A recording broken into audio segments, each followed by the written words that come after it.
यदि किसी के मन में संदेह है या आग्रह है तो वो मेरे समक्ष प्रस्तुत हो।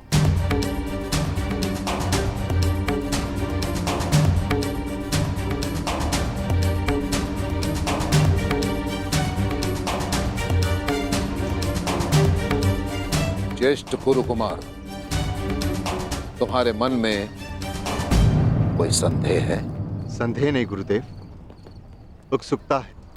एक शिष्य होने के नाते मैं अपना धर्म पूरा करूंगा, अपने गुरु की आज्ञा का पालन करूंगा। परंतु धर्म के नाते क्या मुझे इतना जानने का भी अधिकार नहीं कि पंचाल नरेश पे आक्रमण क्यों किया जा रहा है? क्या पंचाल नरेश इस आक्रमण के पात्र हैं? मुझे ज्ञात था कि धर्मराज युधिष्ठिर के मन में अवश्य प्रश्न उठेंगे। मैं तुम्हें कथा सुनाता हूं और तुम स्वयं निर्णय करना कि पांचाल नरेश द्रुपद प्रतिशोध का पात्र है या नहीं। एक ब्राह्मण कुमार और एक राजकुमार दोनों अभिन्न मित्र थे। उनके मित्रता का कारण था कि इन दोनों के एक ही गुरु थे। ब्राह्मण कुमार के पिता शिक्षा हो या भिक्षा, पुरस्कार हो या दंड, दोनों मित्र समान रूप से उसे बांट लेते। राजकुमार अपने ब्राह्मण मित्र से कहता कि जब वो राजा बनेगा तो अपना राज्य भी उससे बांटेगा। समय बीता, राजकुमार और ब्राह्मण कुमार की शिक्षा पूर्ण हुई। राजकुमार अपने राज्य लौट गया और यहां ब्राह्मण कुमार के पिता सुरक्षित आ रहे। और इतना ही नहीं, ब्राह्मण कुमार पर आक्रमण हुआ निर्धनता का। ब्राह्मण कुमार स्वाभिमानी था, परंतु अपने भूखी संतान के करंदन के समक्ष उसका स्वाभिमान परास्त हो गया। निर्धनता का मारा ब्राह्मण कुमार अपने मित्र के पास सहायता के लिए पहुंचा।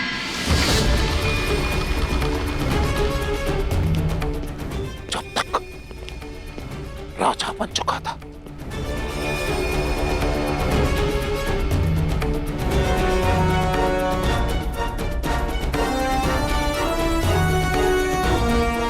उसने अपने मित्र को बचपन के एक एक वचन स्मरण करवाए।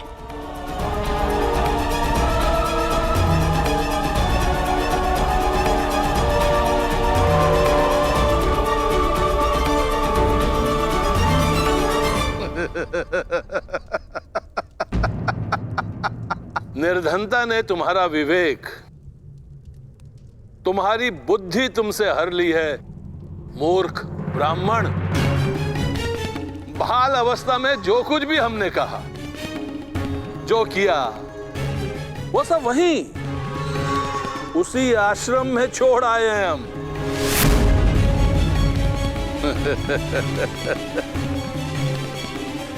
परिवार पालन पोषण में कोई समस्या हो रही है तो 2-4 गाय, कुछ स्वर्ण मुद्राएं हमसे दान में प्राप्त कर सकते थे, परंतु मित्र कहने का साहस कदापि नहीं, क्योंकि मित्रता सदा बराबर वालों में होती है। सभासदों, देखो देखो इस मूर्ख ब्राह्मण को, दरिद्र भिक्षुक हमसे, सम्राट द्रुपद से मित्रता करना चाहता।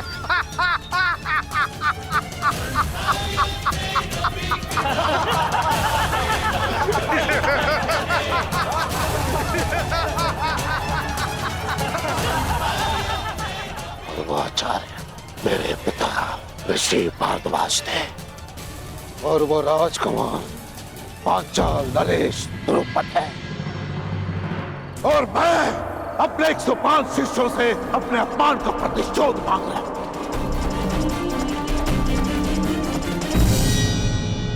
क्योंकि मैं द्रोण वो ब्राह्मण पुत्र हूं।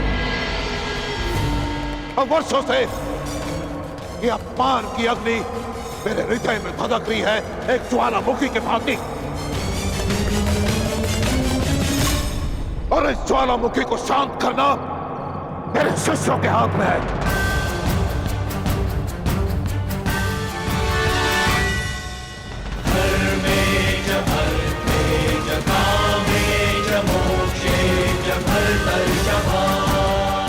गुरुदेव, आपके अपमान के घाव पर पांचाल की पराजय का लेप लगाएंगे हम। जिस पांचाल नरेश ने हमारे गुरु को भिक्षुक कहकर अपमानित किया, उसे भिक्षुक बनाकर आपके चरणों में प्रस्तुत करेंगे हम।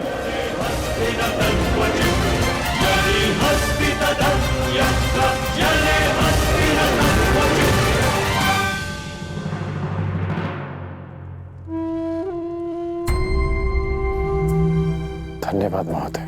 मुझे विश्वास है कि आप जैसे लोगों की सहायता से मैं अंग का उत्थान कर पाऊंगा।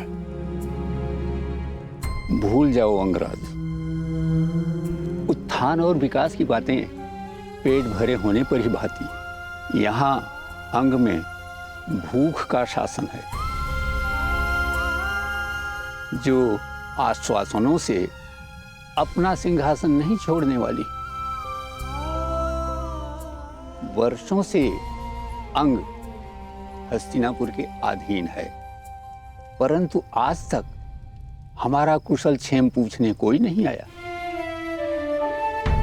हम लोग मृत्यु से नहीं, जीवन से युद्ध करते हैं। अंततः हमने अपना जीवन जीना सीख लिया है और आज अचानक यहाँ आकर तुम अपना अधिकार जता रहे हो, वो भी रिक्त बातों से। यहाँ के लोगों की दृष्टि में तुम एक राजा नहीं, बल्कि हमारा उपहास उड़ाने आए एक शत्रु हो।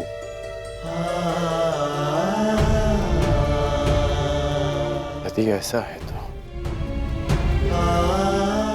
आपने मेरी सहायता क्यों की?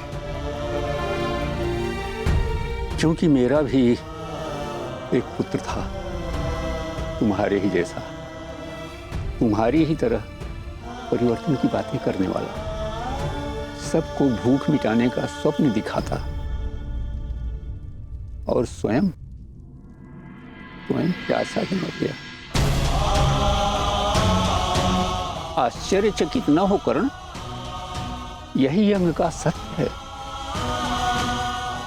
जल प्राप्त करने के लिए हमें मदिरा बनाकर मगध भेजनी होती है। गले की अग्नि को बुझाने के लिए हमें हृदय को दग्ध कर देने वाली मदिरा बनानी पड़ती है। और मेरे पुत्र ने इसी रीति का विरोध किया था और उत्तर में मगध ने उसे जल नहीं दिया। उस सब की सहायता करना चाहता था, उस सब के लिए जल चाहता था, परंतु किसी ने भी उसकी जिह्वा पर 2 बूंद जल भी नहीं डाला। ज्ञात नहीं वो प्यास से मर गया या अपने के आघात से, परंतु ये सब मैं तुम्हें क्यों सुना रहा हूं? तुम्हें तो अनुमान भी नहीं होगा कि अपने जन को खोने से कैसा अनुभव होता है।